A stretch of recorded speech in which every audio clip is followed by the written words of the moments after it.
तो दोस्तों, एक और मंगलवार और मैं एक बार फिर अपने चैनल बलजीत परमार पर यू पे आपके लिए मुंबई के अंडरवर्ल्ड से जुड़ा हुआ एक नया किस्सा, एक नई कहानी लेकर आपके सामने हाजिर हूँ।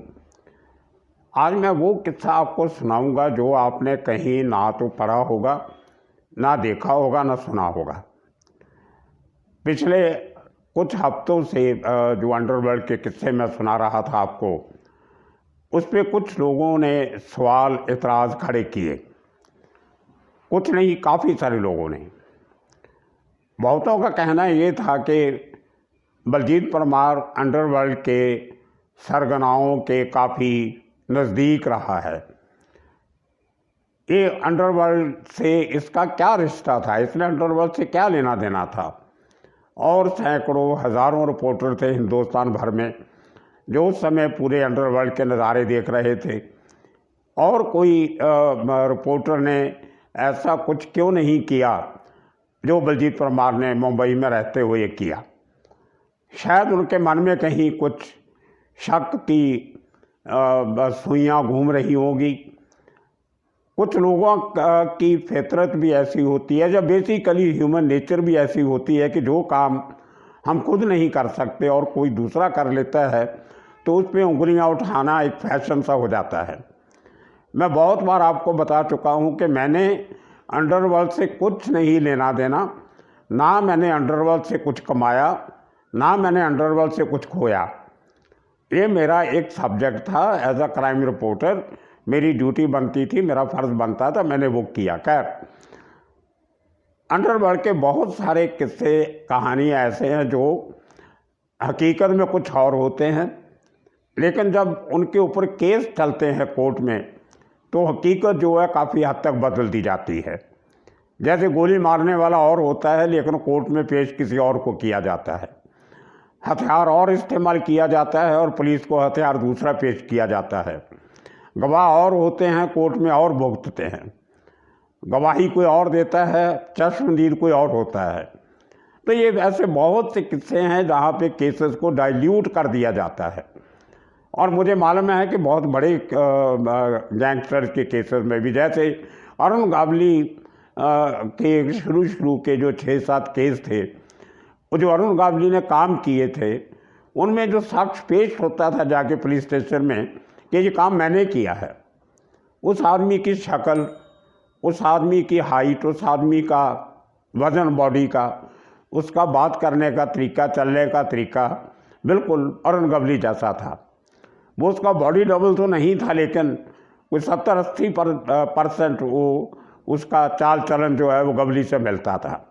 तो क्राइम अरुण गावली करता था और पेश वो शख्स हो जाता था। मैंने उसकी इंटरव्यू की थी बहुत डिटेल में। खैर, तो मेरे कहने का मतलब ये है कि जो आप किस्से कहानियाँ कहीं ना कहीं पढ़ते हो, गूगल पे या मैगजीन में, या बुक्स में, कुछ लोगों ने किताबें भी लिखी हैं, उनमें से आधी से ज़्यादा जो है वो फसाना होता है, हकीकत कम होती है। सुनी इतना ही बातों पे लोग ज़्यादा यकीन रखते हैं। और मैं आपको भरोसा दिलाना चाहता हूँ कि मैंने कभी सुनी सुनाई बातों पे भरोसा नहीं किया। मैं आपके सामने सिर्फ वो चीज़ें लेके आता हूँ जो मैंने खुद देखी हैं, जो मैंने अपनी आँखों से देखी हैं, सामने से देखा है और उनको कवर किया है हकीकत से, ईमानदारी से। उनमें से एक किस्सा मैं आपको सुनाता हूँ, शायद आपको अच्छा लगेगा। 1995 में, 1995 में मुंबई ब्लास्ट के 2 साल बाद, इतना बड़ा मुंबई में कांड होने के बाद भी जो ऑर्गेनाइज क्रिमिनल गैंग थे उनके हौसले पस्त नहीं हुए थे। ब्लास्ट के बाद उन्होंने गुलशन कुमार को मारा, उन्होंने और 3-4 बड़े मर्डर किए, और लेटेस्ट 95 में मार्च में सबसे बड़ा कांड जो उन्होंने किया वो बिल्डर प्रदीप जैन को मारने का किया। जुहू में उसके घर के बाहर 3 बंदूकधारियों ने रिवॉल्वर पिस्टल से उस पर फायरिंग की और उसको मारा। इशू था कि प्रदीप जैन एक प्लॉट को डेवलप करना चाहता था, लेकिन उस प्लॉट पे एक और बिल्डर थे वहाँ पे, जहाम, नरेंद्र जहाम। वो जहाम बड़े एक हिसाब से मैं उनको मिला था बहुत बार, जो उनके पिता थे, जो इनके जहाम साहब बड़े जो थे, जिसमें चांद सोसाइटी में रहता था मुंबई में, वो जुहू की सबसे पुरानी कोऑपरेटिव हाउसिंग सोसाइटी थी और बड़ी सोसाइटी थी, 350 से ज़्यादा फ्लैट थे। वो जाम साहब की बनाई हुई थी। और उसके नज़दीक एक north Bombay cooperative housing society, जिसमें भी बहुत सारे फिल्मी कलाकार रहते थे और जहाँ फिल्म वालों के ऑफिस थे, जहाँ पे आजकल JW मैरियट होटल बना है, उसके बिल्कुल opposite north Bombay cooperative housing society है। और तीसरी एक और सोसाइटी है जो सेंटूर होटल के बिल्कुल साथ जुहू वाले के, वो जाम साहब ने बनाई थी। तो इन्होंने 1960-62 में 64 तक जाम जो था वो जुहू एरिया का सबसे बड़ा बिल्डर गिना जाता था। तो उस फैमिली को लगता था कि इस एरिया में जो भी प्लॉट हम डेवलप करेंगे, वो कोई भी करे वो हम करें, कोई दूसरा बिल्डर आता था तो उनको बुरा लगता था। तो ये एक बेसिकली उनका प्रदीप जैन बिल्डर के साथ दुश्मनी का एक सबसे बड़ा एक कारण था। तो प्रदीप जैन जो था वो थोड़ा डेयरिंग किस्म का बिल्डर था। उसने कहा जाम साहब का ज़माना गया। जाम साहब की उम्र उस टाइम पे 80-83 साल की हो गई, तो उनका बेटा काम संभालता था। तो उसने देखा कि अभी जो बुढ़ा हो गया तो बेटे में इतनी हिम्मत नहीं होगी, तो चलो रिस्क लेके उसने 2 प्लॉट जुहू में खरीदे और उनको डेवलपमेंट का काम शुरू किया। जो जाम के बेटे को अच्छा नहीं लगा, वो करते कराते वो दाऊद के पास पहुंच गया छोटा शकील के थ्रू कि ये मेरा इलाका है और इसमें दूसरे आदमियों को नहीं आना चाहिए। और उधर प्रदीप जैन भी दाऊद के पास पहुंच गया कि ये जाम का ज़माना गया, नए लोगों को मौका मिलना चाहिए और मुझे ये प्लॉट डेवलप करने की आपकी तरफ से जो एक इजाज़त होती है वो दी जाए। तो दोनों को लेके इनकी मीटिंग्स हुई मुंबई में, दुबई में। तो उसमें ऐसा कुछ फैसला हुआ कि 3 करोड़ रुपया जो है वो प्रदीप जैन वो छोटा शकील को, अनीस को, डी कंपनी को देगा और जो उसका प्रॉफिट होगा उसमें से कुछ परसेंट 10, 12, 15% जो है वो जाम को देगा। तो ये कुछ पता नहीं अजीब सा फैसला था। जो बातें कोर्ट कचहरी में होनी चाहिए वो अंडरवर्ल्ड के दरबार में होती थी, जो मुझे आज तक समझ नहीं आया क्यों होती थी। तो ये फैसला होने के बाद उसने वो प्लॉट डेवलप करना शुरू किया। शर्त ये थी कि प्लॉट पे काम करने के पहले प्रदीप जैन 3 करोड़ रुपया जो है वो दाऊद के डी कंपनी के खाते में जमा करवाएगा, जो भी उनका अरेंजमेंट था। और जो ड्यू डेट थी वो थी 31 जनवरी 1994। तो उस 31 जनवरी तक का उसको नोटिस, 31 दिसंबर तक का उसको नोटिस दिया था डी कंपनी ने प्रदीप जैन को कि तब तक आपने पैसा ना जमा नहीं करवाया तो आपको हम ख़त्म कर देंगे और ये काम जो है जाम को दे देंगे। वो उसका कुछ जब कुछ प्रॉपर्टी में डिस्प्यूट आ जाए, कोई झगड़े की बात आ जाए तो इन्वेस्टर भी सामने नहीं आते।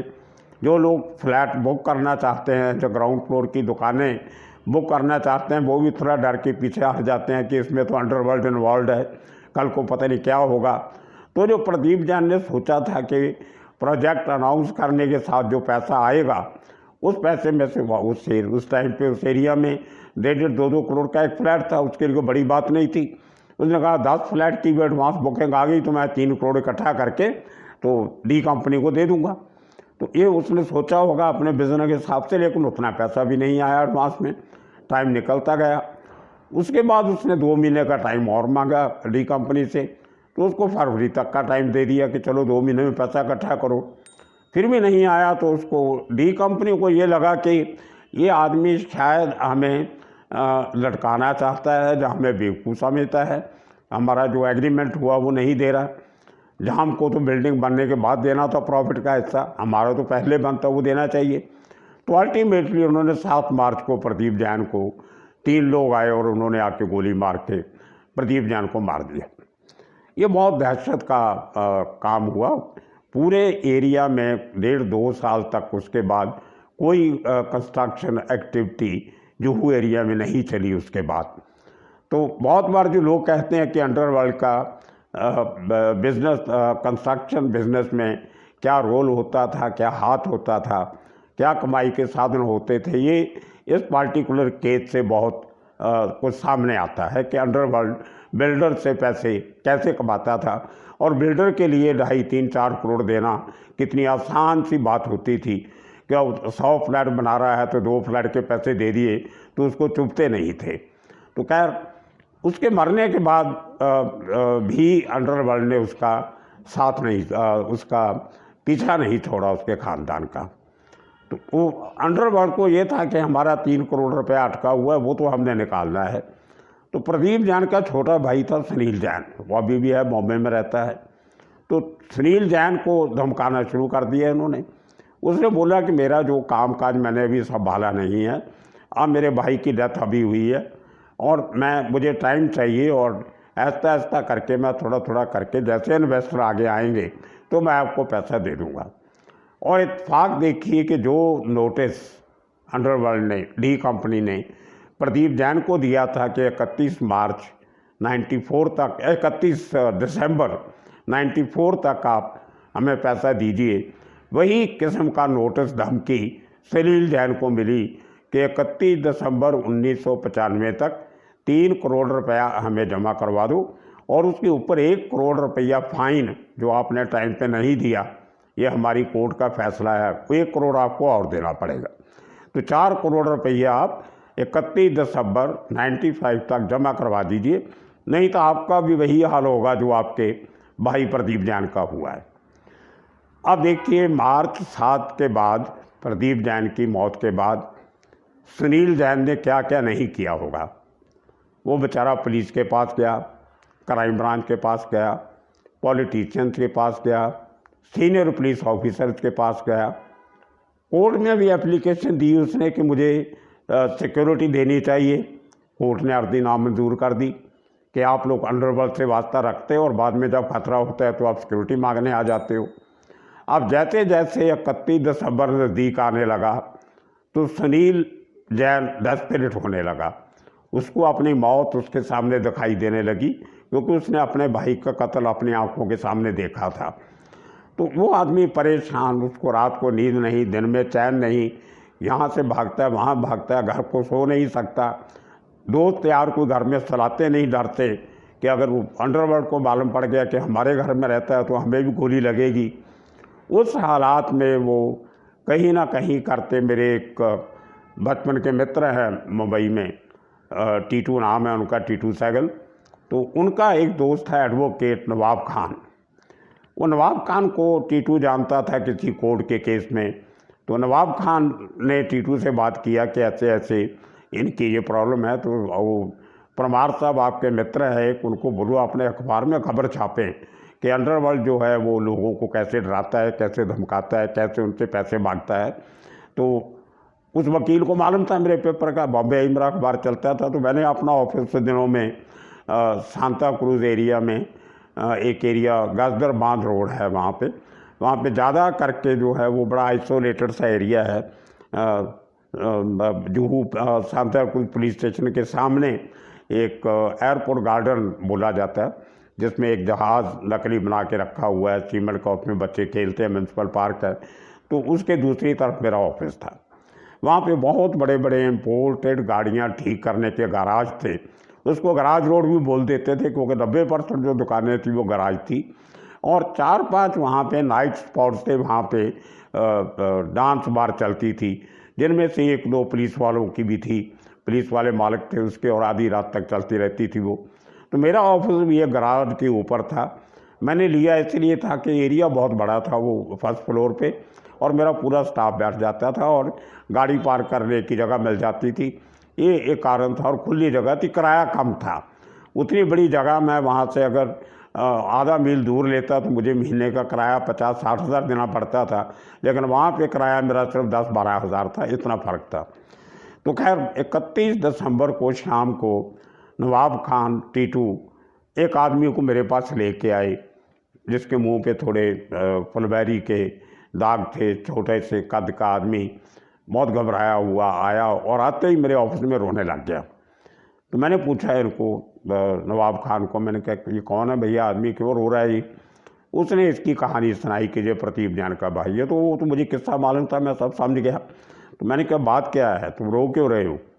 बोलता है मेरी ज़िंदगी का आज आखिरी दिन है, आज 31 दिसंबर है, और आज मुझे ख़त्म करने का जो अनीस ने और छोटा शकील ने और अबू सलेम ने जो धमकियाँ मुझे दी हैं उनके मुताबिक मैं आज मुझे मार डालेंगे और मैं कहीं नहीं जा सकता। मैं भाग के थक गया, कोई पुलिस वाला मेरी बात नहीं सुनता, कोई कोर्ट कचहरी से मुझे कोई रिलीफ नहीं मिली। तो करते करते मैं आपके पास आया हूँ, मेरी जान बचा लीजिए। तो मैंने बताया, पूछा उसको क्यों मारना चाहते हो? बोला 4 करोड़ रुपया मुझे देना है, 3 करोड़ अपने भाई का और 1 करोड़ मेरे ऊपर फाइन लगा है। वो मेरे पास है नहीं, आज भी नहीं है, मैं दे नहीं सकता हूँ, इसलिए मुझे मार देंगे। तो मुझे भी थोड़ा अजीब लगा कि एक परिवार, भले बिल्डर हो कोई भी हो, उसमें उसके माँ बाप, बीवी, बच्चे, बहन भाई, वो छोटे छोटे थे सब बच्चे उसके, तभी उनमें से एक आदमी तो गया घर का और दूसरा भी जाएगा, तो बाकी फैमिली का क्या होगा बाद में। तो एज अ ह्यूमन बीइंग, एक इंसान होने के नाते, एक being a family man my self, तो मुझे थोड़ा उस आदमी पे तरस आया कि इसके भाई का चलो कोई अंडरवर्ल्ड से कोई लेना देना होगा भी, तो वो उसने भुगत लिया। अब ये आदमी जिसको कोई जान नहीं पहचान नहीं, अंडरवर्ल्ड से कोई वास्ता नहीं इसका, और ये इसलिए आज ज़िंदगी का आखिरी दिन देख रहा है कि इसकी कोई सुनवाई नहीं हो रही, तो मुझे थोड़ा बुरा लगा। तो मेरे पास एक उन दिनों में एक वॉइस टेलीफोन हुआ करता था, मेरी फैक्स मशीन के साथ अटैच था, जिसमें कॉन्फ्रेंस कॉल भी हो जाती थी और बाहर से जो आदमी बोल रहा है उसकी आवाज़ भी सुनाई दे जाती थी। Speaker phone sort of thing उस ज़माने में मेरे पास वो फैसिलिटी थी। तो मैंने उस स्पीकर फ़ोन ऑन किया और छोटा शकील का नंबर मिलाया मैंने दुबई में। तो उसने उठाया खुद, हाँ जी मैं छोटा शकील बोल रहा हूँ, भाई साहब कैसे हो? मैंने कहा अपना मेरा हाल तो ठीक है, लेकिन मेरे पास एक शख्स आया, उसका नाम है सुनील जैन। तो उसका जवाब था जो ये तीनों लोग सामने बैठ के सुन रहे थे, अच्छा तो आकर वो आपके पास पहुंच ही गया। तो मैंने कहा क्या मतलब मेरे पास पहुंच गया? बोलता हमें मैसेज आ गया था, एक वकील उसको आपके पास लाने की फिराक में था, वो खबर हमारे पास थी, लेकिन हमें मालूम नहीं था कि इतनी जल्दी पहुंच जाएगा आपके पास। तो खैर मैंने कहा मेरे सामने बैठा है, इससे बात करो, और इसको मारने वारने का कोई मतलब नहीं है, इसके भाई से आपका कोई लेना देना होगा तो वो मर गया, इसके पास पैसे नहीं हैं और ये पैसे दे नहीं सकता, आप इसको ही मार दोगे तो पैसे तो फिर भी नहीं मिलने। तो इसमें क्या क्या लॉजिक क्या है? आप क्यों मारते हो लोगों को, क्यों खून खराबा करते हो आप? अगर पैसे लेने हैं, वो काम करेगा, कमाएगा, पैसा आएगा तो आपको दे देगा, आप मारने तो आपको पैसा मिलने वाला नहीं है।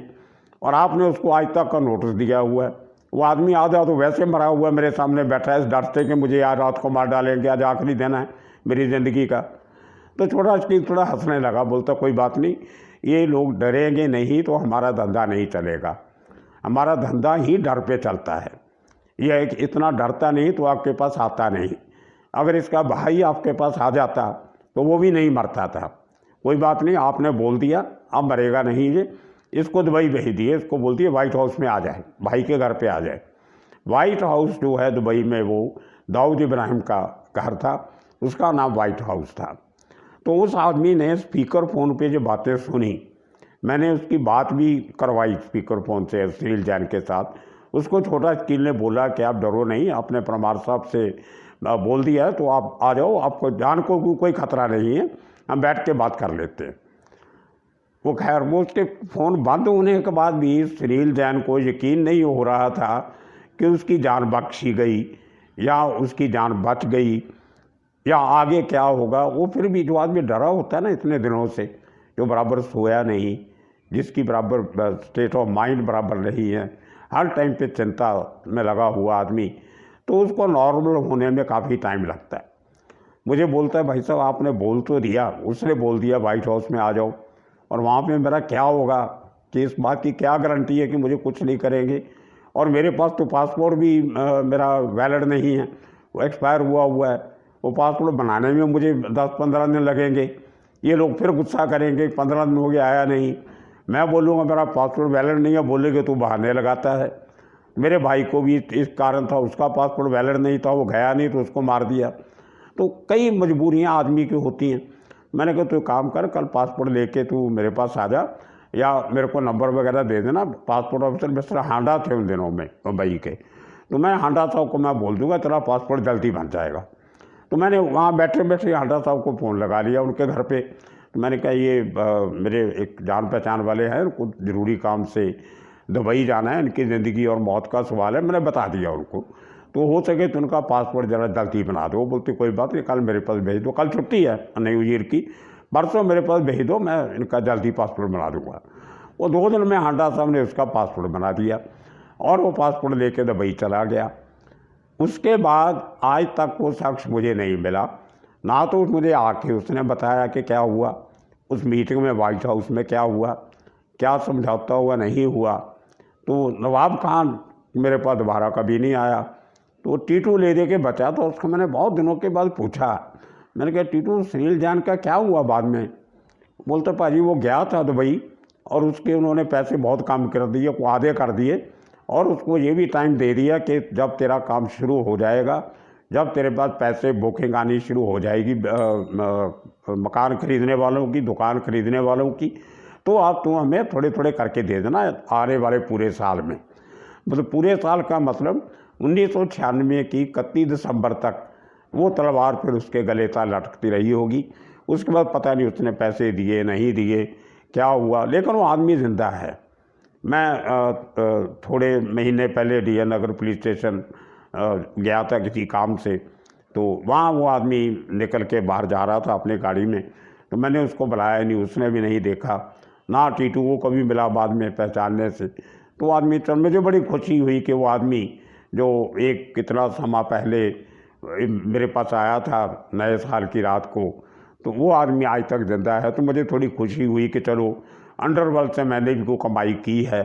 तो आप में से कुछ लोग ये सवाल करते थे कि मैंने अंडरवर्ल्ड से क्या कमाया, तो मैं उनको सबको जवाब देना चाहता हूँ, मैंने कि अंडरवर्ल्ड से एक इंसान की, एक मजबूर इंसान की एक जान कमाई है।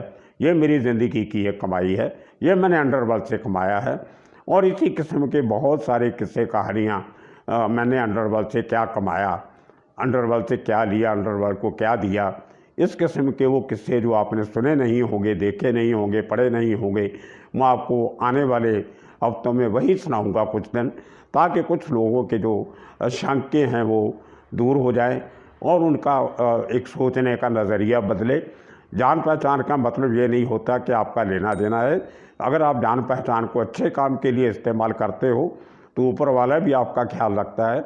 और इसी थिंकिंग के साथ, इसी विचार के साथ अगले हफ्ते फिर एक नया किस्सा लेके अगले मंगलवार आपके सामने फिर हाजिर हूँगा। मैं बलजीत परमार आपको आज तक शुक्रिया, धन्यवाद कहता हूँ।